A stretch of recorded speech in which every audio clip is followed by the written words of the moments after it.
जितेंद्र जोशी सादर करत आहेत म्हटल्यावर नाटकाबद्दल उत्सुकता वाढलीच होती. असं काय असेल या संहितेत, या कुतूहलापोटी मी पोहोचले थेट शुभारंभाच्या प्रयोगाला आणि पहिल्या 10-15 मिनिटातच मी नाटकात हरवून गेले. 2 दिवस होऊन गेले तरी हे नाटक काही डोक्यातून जात नाही. तुम्हाला माहितीये का, जितेंद्र जोशींना ह्या नाटकाची संहिता इतकी आवडली की ते मुख्य नायकाच्या भूमिकेत स्वतःला बघत होते, ते रिलेट करू शकत होते. पण तारखा उपलब्ध नसल्यामुळे ते म्हणाले की मी नाटकात अभिनय करू शकत नसलो तरी काय झालं, मी हे नाटक सादर नक्कीच करेन. मला एक सांगा, तुम्हाला असं वाटतं का तुम्ही आजचे आहात? आजचे म्हणजे आजच्या काळातले, हो, कंटेम्पररी, की जुनाट आहात असं वाटतं तुम्हाला? मी असे प्रश्न का विचारते, कारण मी बघून आले जितेंद्र जोशी सादर करत असलेलं मर्सिया हे नाटक. 1 तास 20 मिनिटाच्या या नाटकामध्ये जे असंख्य प्रश्न आपल्या मनात निर्माण होतात त्याचं कारण म्हणजे या नाटकाचा लेखक मयूर सरकाळे. नाटक बघितल्यावर तुम्हाला कदाचित वाटेल आयुष्यातील बरेच उन्हाळे पावसाळे बघितलेला एखादा मध्यमवयीन किंवा वृद्ध लेखक असेल, पण तसं नाहीये. मयूर हा 25 वर्षाचा तरुण आहे. नाट्यसृष्टीत अशी दमदार कलाकारांची नवी फळी आपल्या देखत जेव्हा तयार होताना दिसते ना, तेव्हा प्रचंड आनंद होतो. मयूर, तुझं भरपूर कौतुक. आता या नाटकातील प्रमुख कलाकार विकास पाटील आणि पूर्वा कौशिक. बबन आणि चित्रा हे विवाहित जोडपं त्यांनी साकारलंय. बबन IT मध्ये 12-12 तास स्ट्रेसफुल जॉब करून ऑफिस पॉलिटिक्समुळे डिप्रेशन मध्ये गेलेलं आहे. त्याला बरेच प्रश्न पडलेत समाजाबद्दल, वैयक्तिक आयुष्याबद्दल, आणि त्यांची उत्तरं मिळत नसल्यामुळे तो आतून तुटत चाललाय. मला असं वाटतं विकासच्या करिअर मधली ही भूमिका, हे नाटक माइलस्टोन ठरणार आहे, कारण त्याने अतिशय सुंदर काम केलंय. पूर्वा कौशिक या अभिनेत्रीचंही करावं तेवढं कौतुक कमी आहे, कारण या नाटकात तिने साकारलेली चित्रा नावाची स्त्री जितकी कॉम्प्लिकेटेड आहे तितकीच तिने ती सहज रंगमंचावर सादर केली आहे. नवऱ्याच्या डाऊनफॉल मध्ये त्याच्या पाठीशी खंबीरपणे उभी राहणारी पण मनातून खंगत चाललेली चित्रा प्रत्येक स्त्रीला जवळची वाटेल याची मला खात्री वाटते. आता अशा परिस्थितीत जेव्हा नवरा बायको दोघेही मनाने खचलेत, तेव्हा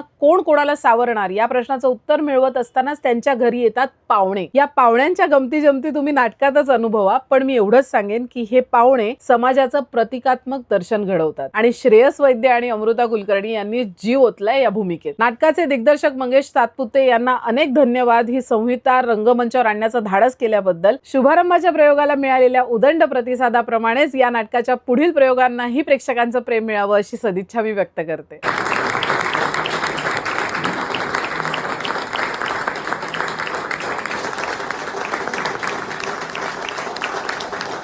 सुमित पाटील यांचं नेपथ्य सुरेख आहे. अमोक फडके यांच्या सुंदर प्रकाश योजनेमुळे नाटकातील वेगवेगळे मूड अंगावर येतात. आशिष गाडे यांचं संगीतही कमाल आहे. हे नाटक तुम्हाला स्वस्थ बसू देणार नाही, बरेच प्रश्न आणेल तुमच्या मनात. आजच्या काळाचा आरसा दाखवणारं हे नाटक अजिबात मिस करू नका.